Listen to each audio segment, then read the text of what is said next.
హాస్టల్నే వండుకుంటా మీ ఎంబడే ఉంటాం. మీరెవరు కూడా ఆధారపడదు. మీకు ఏ చిన్న ఇదైనా మాకు తెలిసిన వెంటనే నేను ఆడికెళ్ళి మూలకెళ్ళి మేము బయలుదేరి ఎవరు కూడా ఆధారపడద్దు. పోలీసు వ్యవస్థ కూడా మనం చెప్తాం. వాళ్ళకు కూడా చెప్పినాం 24 గంటల లోపల వాళ్ళందరినీ కూడా అరెస్ట్ చేయాలని చెప్పి. చిన్నపిల్లల్ని తీసుకుంటారా సార్? ఈ మాట వినేదే లేదు మనం. రేపు అన్ని హిందువులు తరలి రావాలి జైలుకి. హిందువులు ఎవరు ఉన్నా అన్ని జైలుకి రావాలి రేపు.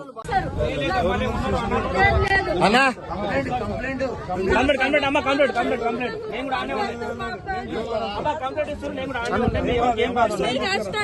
మా అబ్బాయి కావాలి. అమ్మా ఏం కాదు, మీ అబ్బాయికి అందరూ భయపడుతుండు సార్. ఏమన్నా చూస్తే నరికేసిపోతే నేనేం చేయాలి? పంపించాయి సార్ మా అబ్బాయిని.